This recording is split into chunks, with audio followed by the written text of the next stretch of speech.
4절부터 8절까지의 말씀입니다. 봉독합니다.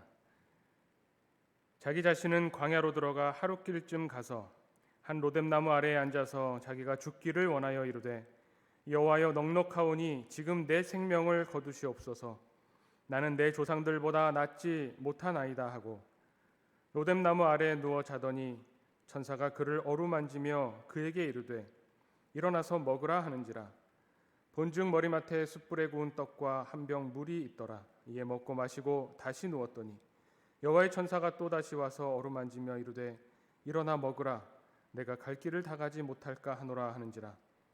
이에 일어나 먹고 마시고 그 음식물의 힘을 의지하여 40주 40야를 가서 하나님의 산 호렙에 이르니라. 아멘. 네, 오늘 말씀 열왕기상 19장의 말씀입니다. 이 말씀은 엘리야 이야기에 나오는 한 부분입니다. 열왕기상 17장부터 시작해서 나오는 이 엘리야의 이야기는 어떻게 보면 17장 처음 엘리야가 등장할 때부터 뒤에 이제 엘리야와 엘리사 이야기까지 쭉 이어져 있는 느낌입니다. 쭉 이어져 있기 때문에 어디 한 부분을 에피소드 여러 개를 나열했다기보다는 쭉 이어져 있는 그 스토리라 구분해서 보기가 쉽지 않지만, 그럼에도 오늘 본문은 딱 그 엘리야가 가장 절망했을 때, 엘리야가 가장 낙심해서 하나님께 오늘 말씀 같이 읽었지만요, 내가 죽기를 원합니다. 차라리 나를 죽여주십시오 라고 말할 정도로 절망스러운 자리에 있을 때 하나님께서 그를 일으키시는 내용입니다. 엘리야 이야기를 전반적으로 이해하고 있다면 엘리야에게 나타난 하나님은 어떤 하나님이신가, 또 그 하나님이 우리에게 있어서 우리 가운데 절망과 낙담되고 낙심되어 있는 우리에게 어떤 위로를 주시는 하나님으로 오늘 성경이 우리에게 가르쳐주고 있는가 하는 것을 같이 나누고자 합니다. 엘리야 이야기를 보면 엘리야가 이 상황에 빠져 있는 게 엘리야는 원래 그런 사람인가 보다라고 한다면 이해하기가 쉽지 않죠. 오히려 어떻게 엘리야 같은 사람이 이렇게 로뎀나무 아래에서 죽기를 청하는 이 정도로 낙심하고 낙담할 수 있을까? 이 엘리야가 어떤 사람인가를 좀 알아야 오늘 이야기가 더 이해되는 부분이 있습니다. 엘리야는 그 성경에 보면 열왕기상 17장에 정말 어떻게 보면 갑작스럽게 등장을 합니다. 아합 왕 이야기가 쭉 나오다가 갑자기 아합 왕 앞에 와서 엘리야가 이야기합니다. 이제 내 말이 없으면 기근이 들 거다, 비가 오지 않을 거다라고 말하고 슥 사라집니다. 아합 왕 입장에서는 참 황당하겠죠. 하나님의 사람이라는 선지자가 와서 뭐 다른 메시지가 없습니다. 뭐 어쨌든 성경이 생략하거나 줄였을 수 있지만 다른 메시지 없이 그냥 비가 안 올 거다라고 하고 사라져 버리죠. 그리고 이 엘리야는 어떻게 하냐면 그리 시냇가에 가서 숨어 지냅니다. 사람들 눈에 띄지 않으려고. 그러다가 그 시냇가가 마르고 나니 그 시냇가에 이제 지낼 때 하나님이 까마귀를 보내주셔서 먹을 것을 공급해 주셨는데 그 시냇물이 다 마르고 나서는 이제 아시는 것처럼 시돈에 있는 사르밧 과부에게 가서 같이 지내죠. 그래서 기적을 통해서 그 과부의 집에 기름과 밀가루가 떨어지지 않으면서 그 집에 살다가 또 거기에서 하나 에피소드가 살짝 나오긴 합니다. 그 집 아들이 죽었는데 다시 살려냅니다. 그리고 3년쯤 지났을 때 하나님의 뜻을 받들어서 다시 아합 왕 앞에 나타납니다. 그런데 이 아합 왕 앞에 나타날 때 아합 왕이 사실 엘리야를 열심히 찾아다녔습니다. 그렇게 말하고 사라져버리니, 그리고 정말로 비가 오지 않으니 엘리야에게 이야기해서 다시 비 오게 하라고 말을 해야 될 텐데 엘리야가 보이지 않아서 엄청 찾아다녔겠죠. 그러다가 만났는데 만나자마자 대뜸 아합 왕이 하는 말이 이스라엘을 괴롭게 하는 자구나. 이 기근 때문에 너무 고통스럽다는 겁니다. 사실은 아합 왕보다 누가 고통을 많이 받았겠습니까? 기근이 들면, 이렇게 자연재해가 오고 재난이 오면 보면 가장 극심한 고통을 겪는 사람은 결국 약자들입니다. 가난한 백성들, 약한 사람들이 가장 먼저 타격을 받죠. 그리고 힘있고 강하고 부유한 사람들은 훨씬 사정이 낫습니다. 그럼에도 온 이스라엘이 괴로움을 겪고 있는 이때에 엘리야를 보면서 아합 왕이 이스라엘을 괴롭게 하는 사람이라고 이야기하는데, 엘리야는 거기다 대고 나 때문에 괴로움을 당하는 것이 아니라 당신과 당신 가문 때문입니다 라고 이야기합니다. 참 엘리야 성격이 보통이 아니죠. 그러면서 이제 아시는 것처럼 갈멜산에서 바알 선지자, 아세라 선지자 850명과 대결을 벌이고 승리하는 그 이야기가 18장까지의 이야기로 나옵니다. 이 이야기를 쭉 보면서 엘리야는 과연 어떤 사람인가? 이 엘리야라고 하는 인물 자체에도 흥미가 갑니다. 이 엘리야는 본인이 19장 이후에 나오지만 하나님께 기도할 때 본인이 이야기하는 것처럼 정말 열심히 유별난 사람인 것 같습니다. 본인이 이렇게 이야기합니다. 하나님한테, 하나님 내가 여호와여 내가 열심히 유별한 사람인데, 열심히 유별난 사람이죠. 하나님을 향한 이 열심이 다른 사람들과 본인이 스스로 비교해봐도 나만한 사람이 없다 싶을 정도로 열심히 유별난 사람입니다. 그러니까 담대하게 왕 앞에 가서 큰 소리 빵 치고 또 왕이 혹시 찾을까봐 싹 사라지죠. 그걸 보면서, 그리고 엘리야의 이 이야기를 쭉 읽어보면서 사실 많은 사람들이, 또 우리가 성경 읽으면서 그 질문이 나오는데, 이렇게 어마어마한 승리, 죽은 사람을 살려낼 정도로 기적을 행하고 850명의 이방 선지자와 대결을 벌여서 승리해서 그 이방 선지자를 다 죽일 정도로 강력한 엘리야가 이세벨의 말 한마디에, 너 다음 날 내일 이맘때쯤 너를 죽이겠다라고 하는 이세벨의 말 한마디에 도망가서 로뎀나무 아래에서 차라리 나를 죽여주십시오라고 하는 이런 극적인 전환이 어떻게 일어날까라고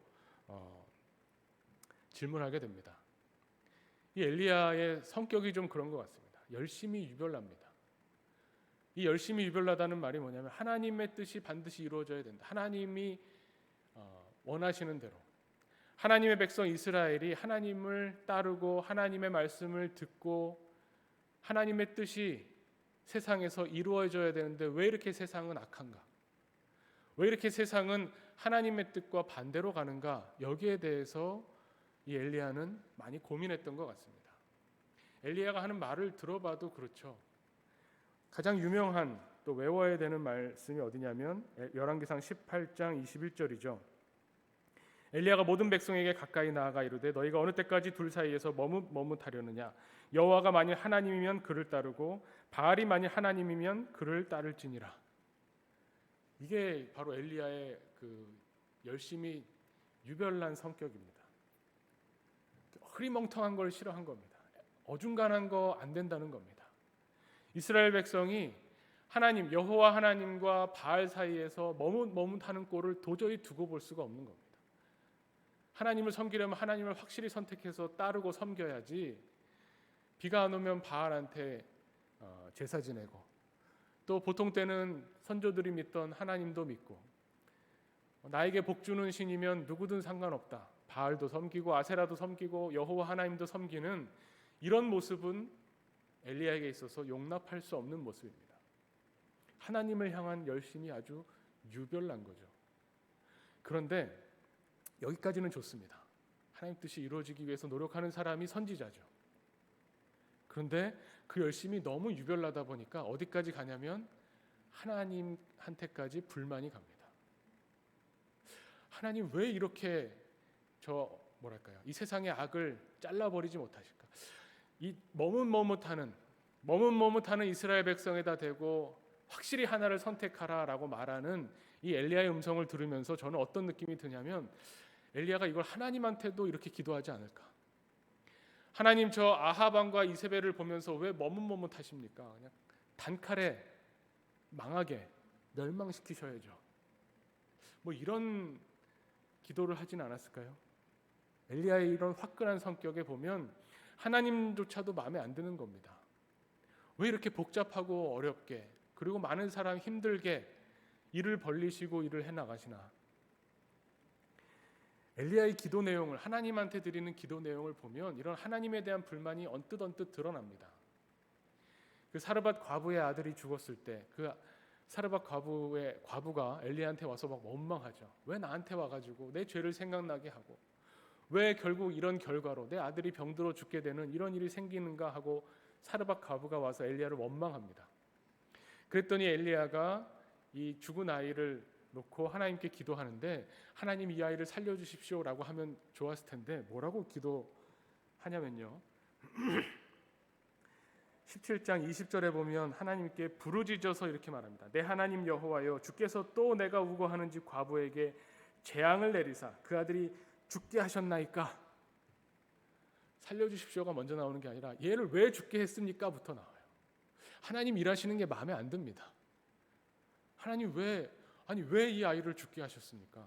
왜 내가 거하는 이 집에 하필이면 당시에 뭐 죽는 사람들이 많았을 텐데 왜 내가 있는 집에 그러면 하나님의 사람이 이 집에 와 있으면 이 집에 복을 내려주셔야지 이 아들이 죽는 재앙을 왜 내리시는 겁니까? 라고 하나님께 따지죠. 그리고 기도해서 아이를 살려냅니다. 그랬더니 과부의 반응이 어떻습니까? 24절에 보면요. 여인이 엘리야에게 이르되 내가 이제야 당신은 하나님의 사람이요 당신의 입에 있는 여호와의 말씀이 진실한 줄 아노라.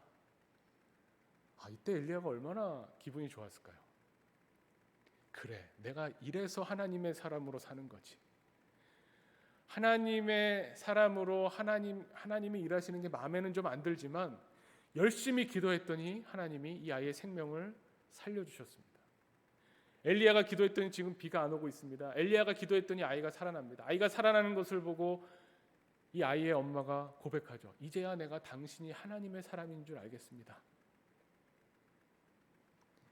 엘리야 이런 사람입니다. 내가 이런 사람입니다. 내가 열심히 유별해서 하나님의 뜻대로 내가 열심으로 일을 해서 이 하나님을 잘 모르는 하나님을 잘 따르지 않는 이 사람들에게 내가 하나님을 믿게 하겠다. 내가 하나님의 사람임을 알게 해주겠다. 내가 하나님으로부터 받은 이 능력을 발휘해서 이 세상을 바꾸겠다. 이것이 어떻게 보면 엘리야의 마음이었다고 볼 수 있습니다. 왜냐하면 또 이 아세라 유명한 그 불 내리는 장면에서도 엘리야가 뭐라고 기도하냐면요. 18장 36절 말씀에 보면 이 앞에도 보면 그렇죠. 이 850명 되는 이방 선지자들과 대결을 벌이는데 거기서 참 담대한 사람입니다. 막 조롱합니다. 이 바알 제사장들이 막 춤추고 난리를 치는데 불이 안 떨어지죠. 더 크게 한번 외쳐봐라. 너네 신이 지금 자고 있나 보다. 엄청나게 조롱합니다. 그러면서 본인 차례가 됐을 때 기도하는데 뭐라고 기도하냐면 36절에 여호와여 주께서 이스라엘 중에서 하나님이신 것과 내가 주의 종인 것과 내가 주의 말씀대로 이 모든 일을 행하는 것을 오늘 알게 하옵소서. 이 하늘에서 불이 떨어지는 이 장면에서 엘리야가 원했던 것은 뭐냐면 하나님이 정말 하나님이시고 그 하나님의 사람이 나인 것을 내가 발휘하는 이 능력이 하나님으로부터 온다는 것을 여기 있는 백성들이 다 알게 해주십시오. 이런 겁니다. 저는 결코 이게 나쁘다고 생각하지 않습니다. 뚜렷한 목표가 있고 목적이 있고 하나님의 뜻을 이루겠다고 하는 열심이 있어서 정말 자기 목숨을 아까워하지 않고 가서 이 하나님의 백성, 이스라엘 백성들을 변화시키고자 할 수 있는 최대한을 다해서 노력한 겁니다. 그리고 그 노력이 어느 정도 먹혀들었습니다. 이스라엘 백성을 모아놓고 둘 사이에서 머뭇머뭇하지 말아라 해놓고선 하나님의 이름으로 하늘에서 불이 떨어지는 것을 보고 이 이스라엘 백성들을 데려다가 이 이방 선지자들을 다 죽여버립니다. 다시는 이방신 바알신을 섬기지 못하게 끊고 이제 아합 왕과 이스라엘 백성이 변하기를 기다리는 겁니다. 이제는 하나님이 어떤 분이신지 알겠지. 이제는 내가 하나님의 사람인 것을 확실히 알겠지. 이제는 드디어 이 세상이 바뀌겠지라고 기대하고 있는 이 엘리야에게 이세벨의 이 말, 내일 너를 죽이겠다라고 하는 이 말, 사실 이세벨이 두려워서 도망갈 리가 없죠. 아합 왕도 안 무서워하는데 이세벨이 이렇게 말했을 때 성경이 아주 의미심장한 표현을 합니다. 열왕기상 19장 3절에 그가 이 형편을 보고 일어나 자기 생명을 위하여 도망했다라고 합니다. 이 형편을 보고, 이 형편이 뭘까요? 이세벨이 화가 났다? 이건 형편이 아니죠. 이세벨이 화를 내면서 죽이겠다고 하는데 당장 죽이지 않습니다. 사람 보내서 죽이면 되는데 내일 죽이겠다고 예고하고 여기저기 알리는 거죠. 그랬더니 여론이 어떻게 됩니까? 백성들의 마음이 흔들립니다. 하늘에서 불이 떨어지는 그 체험을 하고도 이세벨이 실질적인 무력을 가지고 있는 권력자가 죽이겠다고 하는 말이 퍼졌을 때에 엘리야를 지키겠다고 돕는 사람이 안 나왔던 거죠. 그래서 엘리야가 하나님 앞에 와서 기도할 때에 이세벨이 나를 죽이려고 합니다 하지 않습니다. 그가 19장 10절에 하나님 앞에 와서 기도할 때, 나중에 일이죠. 이제 하나님 앞에 기도할 때 뭐라고 하냐면 이스라엘 자손이 주의 언약을 버리고 주의 제단을 헐며 칼로 주의 선지자들을 죽여 싸움이며 오직 나만 남았습니다. 이스라엘 백성이 말을 안 듣습니다. 이스라엘 백성이 깨닫지를 못합니다. 이스라엘 백성이 나마저 죽이려고 하니 내가 죽을 수 없어서 도망갔습니다. 이게 엘리야의 생각인 거죠. 이 엘리야가 어떻게 보면 희망을 품었을 겁니다. 굉장한 의미 부여를 했을 겁니다. 이 아합 왕에게 나타나서, 처음에 다짜고짜 아합 왕에게 나타나서 내 말이 있지 않으면, 내가 기도하지 않으면 비가 오지 않을 것이요 하고 쓱 사라졌죠. 그리고 숨었는데 아합 왕이 어떻게 하나 관심 있게 봤을 겁니다. 이 아합 왕은 어떤 사람입니까? 이 엘리야의 이야기를 읽으면서 두드러진 사람의 모습이 하나 보이는데 저는 아합 왕이 눈에 띕니다. 이 아합 왕이 엘리야가 봤을 때는 정말 모르겠습니다. 제가 봤을 때 아합 왕 굉장히 인간적으로 매력적인 사람인 것 같아요. 아합 왕의 매력이 어디 있냐면 아합 왕이 엘리야가 하는 말을 굉장히 귀하게 여깁니다. 엘리야의 말을 무시하지 못해요. 그리고 엘리야가 하라는 대로 다 합니다. 이 아합 왕 참 재밌는 캐릭터입니다. 성경을 한번 자세히 읽어보면요, 엘리야가 이렇게 한마디 툭 던지고 숨었죠. 그리고 어떻게 되나 보고 있는데 이 아합 왕이 사방으로 사람을 보냅니다. 엘리야를 찾으려고 난리를 칩니다. 이 사람이 이렇게 말하고 사라져서 정말 비가 안 오는데 이 사람을 찾아야지. 이 사람을 찾아서 뭐 회개를 하던 위협을 하던 협박을 하던 아무튼 이 사람을 통해서 다시 비가 오게 해야 된다 하는 이 마음으로 사람을 사방에 보내는데 그 이야기가 이제 잠깐 나오는데 사방 나라 민족 어떤 지역으로 다 사람을 보내서 엘리야 있냐고 찾습니다. 없다고 하면 맹세를 시킵니다. 진짜 여기 없다는 맹세를 받아와라. 그 정도로 열심으로 엘리야를 찾았던 사람이 아합 왕입니다. 그리고 다시 엘리야가 쓱 나타났죠. 3년 정도 지나고 쓱 나타났더니 그동안 너무나 찾아 헤매던 사람이 나타나니까 아합이 뭐라고 하냐면 이스라엘을 괴롭게 하는 자야 이렇게 말하지만 그러면서 내심 반가운 거죠. 왜 반갑냐면 그리고 나서 엘리야가 뭘 요구하냐면 바알 선지자 400명과 아세라 선지자 450명을 바알 선지자 450명과 아세라 선지자 400명을 데려오십시오 했더니 다 데려와요. 성경 읽어보면요, 그 뒤에까지 엘리야가 하는 말을 아합 왕이 안 한 게 하나도 없습니다. 선지자들 데려오라고 하니까 데려오고 백성들 모으라고 하니까 모으고 비가 올 것 같으니까 이제 올라가서 식사하라니까 밥 먹고 이제 비 오니까 빨리 가는데 마차를 타고 가십시오 하니까 또 마차 타고 가요. 이 아합 왕 참 재밌는 사람입니다. 엘리야의 말을 정말 귀하게 여깁니다. 뒤에 보면 나봇의 포도원 사건 나오죠. 그 나봇의 포도원 사건, 너무나 나봇의 포도원이 욕심나서 이세벨에게 얘기해서 이세벨이 그것을 뺏어다가 바쳤을 때 엘리야가 딱 나타나서 잘못했다고 그 죄를 지적합니다. 그랬더니 아합 왕은 또 그 말을 듣고 죄를 뒤집어쓰고 회개합니다. 엘리야가 봤을 때 아합 왕은 정말 변할 수 있는 사람이에요. 하나님의 사람으로 아합 왕 앞에 나와서 아합 왕 앞에서 하나님의 일들을 보여주고 기적의 능력을 보여주면 아합 왕은 하나님의 사람으로 돌아설 사람입니다. 온 이스라엘 백성들을 이끌고 정말 하나님이 원하시는 나라를 만들 만한 왕이라고 보여줍니다. 이렇게 엘리야 말을 잘 따르는데요. 근데 결정적으로 이세벨이 틀죠. 또 아합 왕은 모든 이야기를 가져가서 이세벨에게 다 이야기합니다. 보면 모든 이야기를 다 이야기했다고 나오죠. 그랬더니 이세벨은 아합하고 완전 다른 사람이죠. 아합 왕처럼 엘리야 말을 귀히 여기지도 않고요. 엘리야가 하라는 대로 하지도 않고 너를 내가 반드시 죽이겠다고 소문을 냅니다. 그래서 다시 제자리로 돌려놓습니다. 흔들렸던, 어떻게 보면 하나님이 정말 여호와시구나 백성들이 고백했죠. 그랬던 이스라엘 백성의 마음을 제자리로 돌려놓고 이 왕권을 다시 공고히 하는 사람이 이세벨이죠. 그 모습을 보니 엘리야가 어떻습니까? 내가 했던 이 어마어마한 기적이 아무 소용이 없구나라고 할 때 그때 사람이 낙심하게 되고 절망하게 되죠. 로뎀나무 아래에서의 엘리야에 관한 이야기가 우리에게 들려주는 것이 많은 시사점이 있습니다. 여기에 대해서 많은 해석도 있고요.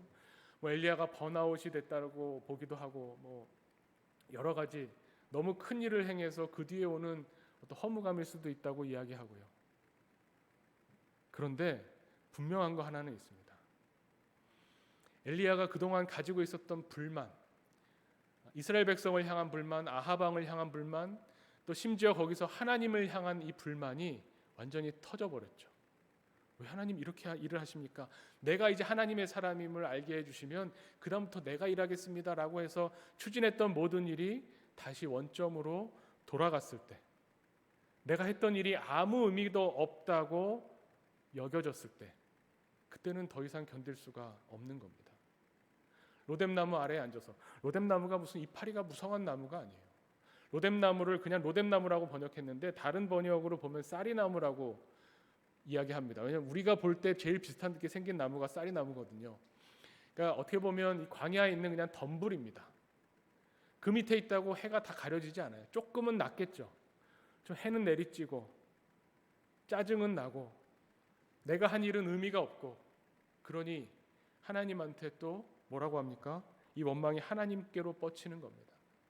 그냥 죽여주십시오도 아니고 나는 내 조상들보다 낫지 못합니다. 내 조상들하고 나는 다르다는 얘기입니다. 나는 내 조상들이 못한 일을 해야 되는 사람인데 어떻게 일이 이렇게 꼬였냐는 원망이죠. 이 이야기를 보면서 우리에게 정말 우리를 낙심케 하는 게 뭔가, 우리를 진짜 낙심케 하는 것은 어떻게 보면 의미 없음이라고 말할 수 있을 겁니다. 아마 시지프의 신화를 아실 겁니다. 그리스 신화에 나오는 이야기인데요. 시지프가 어쨌든 사람 중에 굉장히 능력 있고 뛰어난 사람인데 신들의 벌을 받아서, 그 벌이 뭐냐면 산꼭대기로 큰 돌멩이를 굴려서 올리죠. 근데 정상에 딱 도착하면 이 돌멩이가, 이 큰 돌이, 바위가 굴러 떨어집니다. 그럼 다시 내려가서 또 그것을 굴려 올려야 됩니다. 그런데 이 시지프의 신화를 놓고 알베르 까미가 시지프 신화라는 책을 썼죠. 그 책에 가장 처음에 뭐라고 나오냐면 이런 문구로 이 책이 시작이 됩니다. 참으로 진지한 철학적 문제는 오직 하나뿐이다. 그것은 바로 자살이다. 이 사람이 왜 이렇게 성향이 그런지 모르겠지만 어쨌든 여기서 강조되는 게 뭡니까?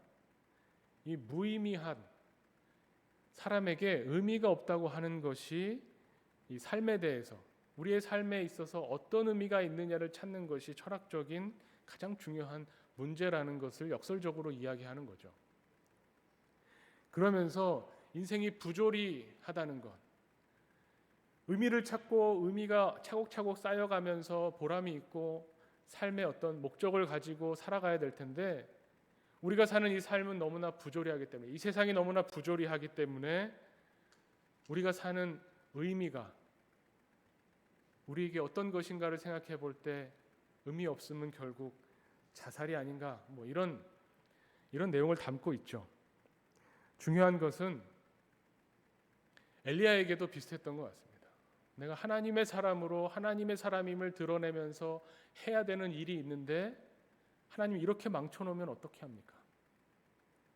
하나님에 대한 이 불만이 엘리야로 하여금 낙심과 절망 가운데 있게 하는 겁니다. 그러면 우리도 비슷하죠. 이 낙심을 이겨내려면, 낙심하지 않으려면 어떻게 해야 될까요? 낙심하지 않으려면 어떻게 해야 될까? 저는 아주 간단하게 생각합니다. 낙심하지 않으려면 기대하지 않으면 됩니다. 의미 부여를 하지 않으면 됩니다. 어디에 의미 부여를 하지 않느냐? 내가 하는 일에 의미 부여하지 않으면 됩니다. 낙심하지 않으려면 기대하지 않으면 된다는 말은 기대를 없애서 끝난다는 말이 아니라 우리가 기대해야 할 것이 무엇인가를 정확히 찾아야 된다는 말입니다. 우리가 의미 부여해야 되는 것은 우리가 하는 일을 통해서, 내가 뭔가 이루어내는 것을 통해서, 그리스도인이 되면서 우리가 기대하는 게 뭡니까? 하나님을 믿으면서 기대하는 것. 하나님을 내가 믿는 하나님의 사람이니 세상 사람보다 형통하기를 기대하죠. 내가 하나님 앞에 나와서 열심히 기도하니 이 기도가 이루어지기를 기대하죠. 내가 하나님의 사람으로 경건하게 살면서 주변 사람들에게 영향을 미쳐서 하나님의 복음으로 하나님을 믿는 사람들을 많이 만들어내기를 기대하죠. 그런데 엘리야 이야기를 통해서 우리가 생각해 보는 것은 그것이 그런 것도 있어야겠지만 그것보다 우선적으로 먼저 해야 될 것이 있다는 겁니다. 우리가 거기에 기대를 둘 것이 아니라 하나님에게 기대를 둬야 된다는 겁니다. 하나님을 믿는 것. 성경이 우리에게 말씀해주고 예수님이 우리에게 가르쳐주시는 것은 뭐냐면 하나님의 일은 그렇게 뭐 교회를 크게 만들고 많은 사람을 기독교인이 되게 만드는 그게 하나님의 일이 아니라 하나님의 일은 뭐냐면 하나님을 믿는 것이라고 말씀합니다. 주님을 믿는 것. 우리의 기대를 어디에 두느냐를 정확히 알아야, 그래야 하나님의 어떻게 보면 위로하심을 경험하게 되죠. 오늘 본문이 너무나 복음인 것은, 너무나 위로가 되는 것은 뭐냐면 하나님이 하시는 일들을 한번 가만히 보게 됩니다. 굉장히 짧은 구절이지만 천사가 나타나죠. 하나님이 나타났다는 말과 같은 겁니다. 하나님을 대신해서 엘리야에게 천사가 나타나서 행하는 일이 오늘 본문의 말씀입니다. 5절 말씀이 어떻게 됩니까? 로뎀나무 아래에서 죽기를 구하다가 그냥 누워서 잠이 듭니다. 그런데 천사가 와서 그를 어루만집니다. 그리고 먹을 것을 줍니다. 그리고가 중요합니다. 그리고 일어나서 빨리 가자. 재촉하지 않습니다. 이 짧은 구절 속에 5절부터 그 8절까지 얼마 되지 않는 이 구절 속에서 하나님이 어떤 분이신가, 하나님의 위로가 과연 우리에게 어떻게 나타나는가를 보게 되는데 정말 놀라게 됩니다. 하나님의 사자, 하나님이 나타나셔서요 엘리야를 어루만지십니다. 저는 처음에 이게 무슨 마사지인가, 안마를 해주시나, 뭐 그럴 수도 있고 육체적인 몸에 힘을 내라고 그러실 수도 있고, 어쨌든 품에 안아주신다는 거죠. 넓은 품에, 믿음직한 품에 안겼을 때, 우리가 아주 어렸을 때 부모님 품에 안겨 있을 때 안심이 되고 걱정이 없어지죠.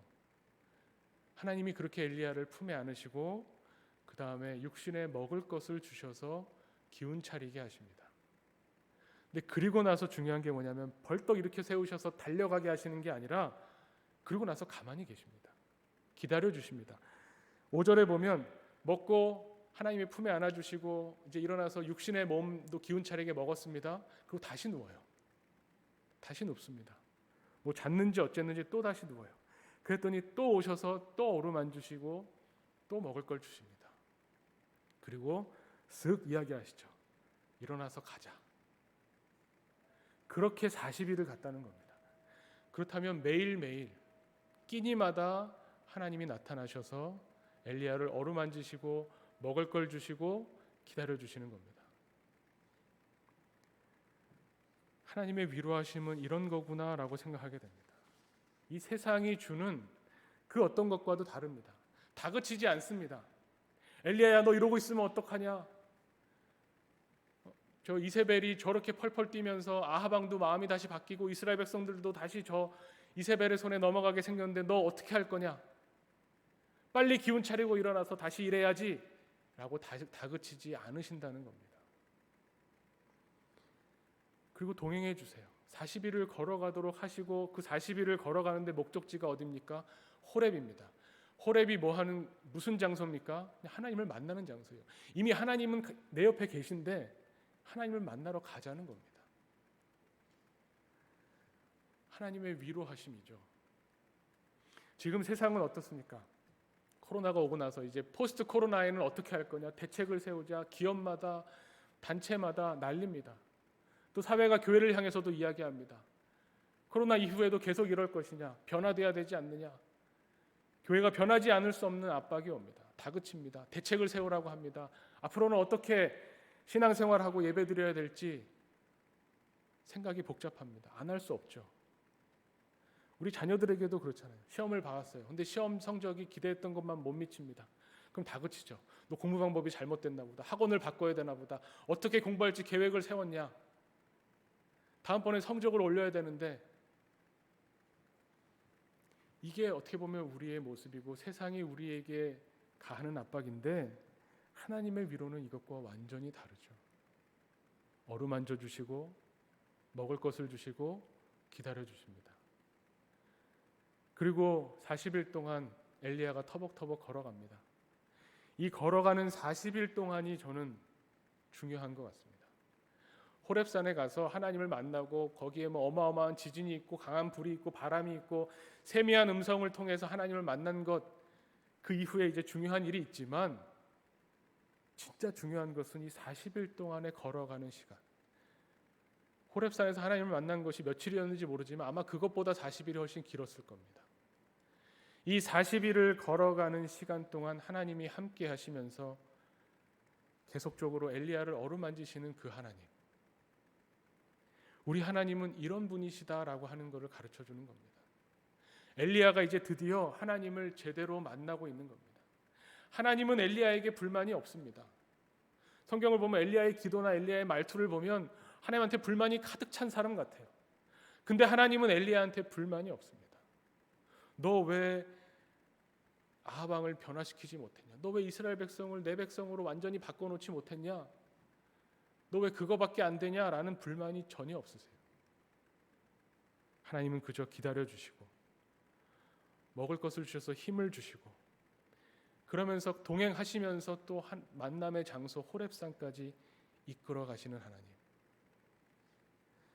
우리가 예배를 통해서 하나님을 만난다고 하지만 예배에 나오기까지도 하나님이 우리와 함께 하십니다. 오히려 예배에 나오도록 우리를 인도하시는 분이 하나님이시죠. 하나님을 만나는 자리로 우리의 힘으로 우리의 능력으로 우리의 계획으로 나온 것이 아니라 하나님을 만나도록 하나님이 우리를 붙잡고 어루만지시며 인도해 오셨다는 것, 이것이 하나님이 우리에게 어떤 분이신가를 말씀해 주고 있습니다. 하나님은 그런 분이세요. 예수님의 비유에서도 이렇게 나오죠. 주인이 종들에게 달란트를 주고 갑니다. 이 달란트 비유에서 핵심이 뭡니까? 많은 달란트를 받으면 열심히 일해라 이런 게 아니죠. 달란트의 양하고는 아무 상관이 없습니다. 내가 이 달란트를 통해서 주인이 너를 믿는 이 마음, 주인과의 관계를 통해서 주인이 너를 기뻐하는 것, 너를 사랑하는 것, 이 달란트를 가지고 주인을 생각하면서 일했던 그 모든 결과를 가지고 이제 주인의 즐거움에 참여할지로다. 여기에 핵심이 있는 겁니다. 하나님이 우리에게 왜 사명을 주시고 왜 일을 맡겨주시느냐, 이 일을 통해서 하나님이 우리를 얼마나 사랑하시는지를 깨달으라고 주시는 겁니다. 일 자체가 목적이 아닙니다. 우리는 너무 일 자체에 목적을 두는 것 같아요. 얼마나 큰 일을 해내느냐, 얼마나 하나님의 사람임을 드러내 보이느냐, 그 양을 측정하려고 하고 하나님이 기뻐하시는 뜻을 내가 더 기뻐하게, 하나님이 더 기뻐하시는 일을 내가 할 거야. 열심히 유별난 사람들이 있죠. 나쁜 게 아닙니다. 좋은 겁니다. 하지만 그 열심히 유별난 것이 하나님께 향해서 하나님이 어떤 분이신가, 하나님이 나를 얼마나 사랑하시는가를 깨닫는데 쓰여지지 않는다면 오히려 그 유별난 열심은 우리를 더 절망의 자리로 끌고 들어갈 수 있다는 겁니다. 우리가 바라봐야 되는 것은 하나님이 어떤 분이신가. 예수 그리스도를 통해서 우리가 하나님의 모습을 봅니다. 제자들이 그렇게 배반하고 예수님을 떠나가도, 예수님을 그렇게 실망시키시고 깨닫지 못해도 예수님은 제자들을 찾아오십니다. 제자들은 예수님에게 불만이 많았어도 예수님이 십자가에 죽을 것을 예고하셨을 때 베드로가 벌떡 일어나서 그렇게 하지 마십시오. 예수님에게 불만을 터뜨렸죠. 우리는 하나님한테 불만이 많은 사람들입니다. 우리가 하나님을 믿고 하나님 사랑한다고 하지만 하나님 이거 왜 이렇게 하십니까? 내가 이렇게 열심히 기도했는데 왜 안 들어주십니까? 왜 저렇게 악한 사람이 잘 삽니까? 왜 세상이 이렇게 악합니까? 왜 이렇게 교회가 핍박받습니까? 우리는 하나님한테 불만이 많은데 하나님은 우리에게 불만이 없으시다는 겁니다. 하나님은 우리를 기다려주시고 품에 안아주시고 우리를 먹이시고 있습니다. 하나님이 어떤 분이신지 알라고 이 광야길을 걸어가는 이 길에 누구보다도 먼저 외롭지 않게 하나님이 함께 해주십니다. 고독하지 않고 외롭지 않게. 엘리야는 하나님 나만 남았습니다. 이제 하나님의 선지자는 나 하나밖에 없습니다. 하나님 앞에 외로움을 호소하지만 7천 명을 남겼다는 게 위로가 아니고요. 하나님이 그 광야길에 함께 해주셨다는 게 저는 더 큰 위로 같습니다. 하나님이 우리와 함께 하신다는 것. 하나님이 우리를 붙잡으시고 놓지 않으시고 우리를 어루만지신다고 하는 것. 이것이 진정한 우리의 위로가 되기를 바랍니다. 진짜 위로가 어디에 있는가? 앞으로의 계획들. 이제 이 문제를 어떻게 해결할 건지, 어떻게 이제 과거의 일들은 다 뒤로 보내버리고 앞으로 어떻게 할 건지를 계획 세우라는 이 다그치는 세상 속에서 기다려 주시는 하나님, 동행해 주시는 하나님, 한 걸음 한 걸음 뛸 수 있도록 에너지를 공급해 주시는 하나님, 그 하나님의 위로하심이 우리 하나교회 공동체에 충만하기를 간절히 축원합니다. 함께 기도하겠습니다. 하나님 아버지, 오늘 엘리야 이야기를 통해서 하나님이 어떤 분이신지, 하나님의 위로하심이 우리에게 어떤 의미인지를 묵상해 봅니다. 하나님, 우리 한 사람 한 사람 지극히 사랑하셔서 예수 그리스도를 주시고 생명을 주시며 우리를 살리시기를 원하시는 그 하나님의 마음을 우리가 오늘도 체험하고 깨닫고 살아가기를 원합니다. 주님은 우리의 일에 관심이 있으신 것이 아니라 우리 한 사람 한 사람 우리 자체에, 우리 자신에게 관심이 있으시다는 그 하나님의 말씀을 우리가 되새기며 하나님 앞에 하나님의 사랑받는 자로 서기를 원합니다. 하나님, 우리의 심령 가운데 임재하셔서 우리의 흔들리는 마음, 우리의 불안한 마음, 우리의 낙심된 마음을 붙잡아 주시고 위로하여 주시옵소서. 하나님, 우리와 함께하여 주시옵소서. 예수 그리스도의 이름으로 기도하옵나이다. 아멘.